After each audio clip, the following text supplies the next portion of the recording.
Aloha mai. Aloha gang. O ia kona ke ia. It's Jason, and today I'm coming to you from my apartment in New York City. About 2 weeks ago on the blog, I announced that I was embarking on a new project that I was calling Project Natalie. And it's underway. It's probably one of the biggest things I've ever worked on in my life, and I'm totally freaked out by it.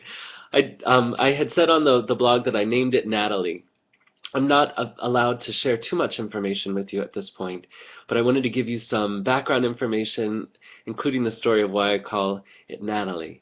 It all started a couple weeks ago, and through the course of an evening, over the course of an evening, an opportunity presented itself. And as the accidental Hawaiian crooner, I talk all the time about showing up and saying yes. And it was time for me to practice what I preach. As Pops would say, walk the talk. So I said yes, and I accepted the opportunity that was in front of me. I accepted the challenge, so to speak.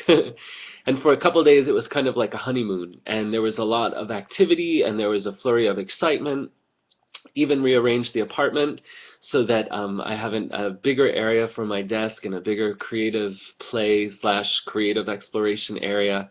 And I started this folder, which I took a picture of on the blog, calling it Project Natalie. And you can see right here, there's a coffee stain on it, because I usually have a cup of coffee with me while I'm working on it.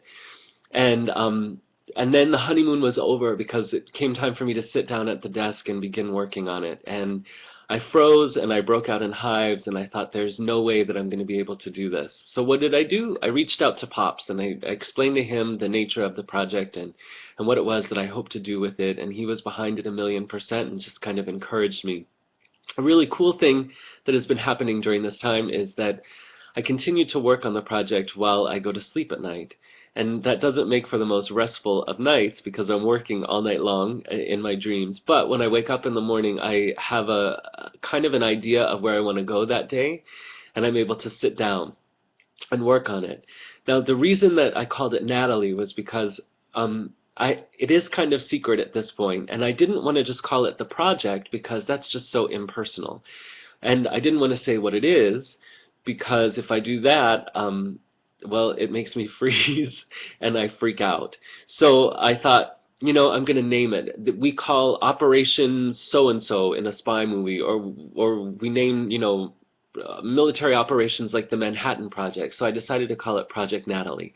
By personifying it, I figured that way I'd be able to say that Natalie's been really kind to me this week, or Natalie has been a brutal taskmaster. And this week, it's been a little bit of both. There have been moments of incredible creative output and stepping into the flow, and then there have been other times where it's like I'm just hitting wall after wall after wall. I think that's pretty much to be expected on this project, and I'm just buckling my seatbelt, and I'm in it to win it. I'm in it for the long haul. What else can I tell you? Because I haven't been sleeping as much, vertigo came back this week, not so great, and I also managed to come up with this great cold, so e kalamai ia'u. Sorry that I sound like I'm talking through my nose a little bit. Ano ma'ivau I ke ia po. I'm a little under the weather tonight. But I'm keeping my ukulele by my side because a strum break is always important. And I'm staying hydrated. I'm keeping a glass of water by my side, along with my mug of coffee, of course. And so maybe Project Natalie is helping me to stay sane throughout the holidays. Who knows? So what kind of stuff are you guys doing? Tell me about you. When you're confronted with something, where do you get your ideas? Are you a person who needs to go for a walk? Are you a person who works on stuff in your dreams? Are you a person who gets their best ideas in the shower? By the way, I'm all three of those. But I'd love to hear from you and hear where you get your ideas. I'd also love to hear how you're coping with the stress of the holidays. I posted the other day on the blog, strum breaks are keeping me sane, but I'd love to hear from you some of the ways that you combat the stress of the season. I hope you guys are having an awesome week. I look forward to talking with you again very soon. I'm sorry for the sporadic updates, but more on Project Natalie very, very soon. And happy Aloha Thursday. Ahui ho.